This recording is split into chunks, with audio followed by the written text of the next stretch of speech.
Hi people, it's Chilli here from Live Listen Erased, and on this 5-minute review episode, I'm going to give you my review on the latest album by Dog Fashion Disco called Cult Classic. But first, a history lesson. Dog Fashion Disco are a band from Maryland, USA, and have been playing together since 1995, except for a 6-year hiatus between 2007 and 2013. Lead singer Todd Smith is the only consistent member in this lineup. Other longtime members include John Nsegma on drums, Matt Riptone on saxophone and woodwinds, Jason Stepp on guitars, Brian Wendy White on bass guitar, and Tim Swanson, no relation to Ron, on keyboards. If you couldn't tell from the assortment of band members, their music is very eclectic, to say the least, ranging from avant-garde to heavy metal. It's some thrilling stuff, to be honest, but I stumbled across them on a Spotify suggestion when their song Christian Dance Song came across my list, and I love that song. Now, what can I tell you about Dog Fashion Disco? Well, they are an avant-garde metal band that releases tracks with names such as Leper Friend, Magical Band of Fools, 9 to 5 at the Morgue, and Vomitron.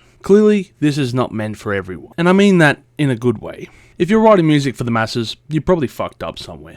This music is rather selective, and you have to be in a certain mood for a few tracks. A few of the tracks from this album are heavy headbanging tracks for sure, in Black Omens and The Grand Experiment. Both of these tracks are fantastic, and particularly the aforementioned Grand Experiment, which also toes the line in Beach Boys-esque riffs at times. It's such a twist on that style, and it's pretty fresh. It's worth a mention that the opening track is a slow build-up before breaking down into a Ministry sound pummeling guitar and drum breakdown, and it is just fantastic. What is equally impressive is the experimental sounds from If I Only Had a Brain. Now, most tracks from this album I do enjoy, but not so much on the songs Spirit Cooker and Destroyer of Hearts, the latter of which reminds me of some lounge jazz act with heavy guitar undertones. Don't get me wrong, it's a good closing track for the album, and I don't hate these tracks, but when compared to the other songs, they just don't stack up as high. Don't agree with me? Hey, that's fine, it's my opinion. I had to say I was very anxious about reviewing this album. I wasn't sure what to write at first, and thus ended up delaying this whole episode for quite a few weeks. So it is very overdue, but at last here it is. Now first up, let's address the elephant that's in this room. Todd is a great vocalist. However, his styles and vocal range is similar to Mike Patton. So much so that when I first heard Christian Dance Song, I just thought that this was a Mike Patton side band. To my surprise, this wasn't the case. Look, Todd obviously takes cues from Mike Patton in regards to his vocal styles, range, as well as lyricisms. I mean, if you're a fan of Faith No More or Mr. Bungle, you should immediately check this band out. Now, this album almost feels like a concept album, with common themes relating to religion, and this might be the case with other songs from other albums as well, as they seem to cover this subject quite often. The lines on various songs are quirky and funny, and in particular I would like to point out this line here from The Grand Experiment with the following.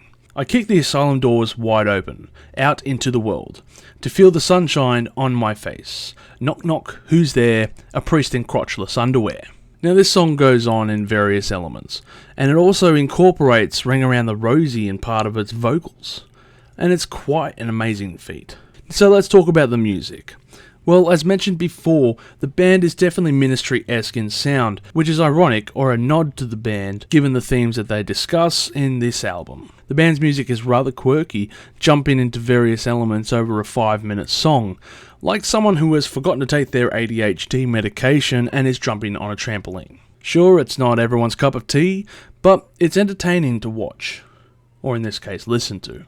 The band are a crossover between avant-garde and 90s alt metal bands, with another foot firmly in the heavy metal realm, swaying in progressive elements as well.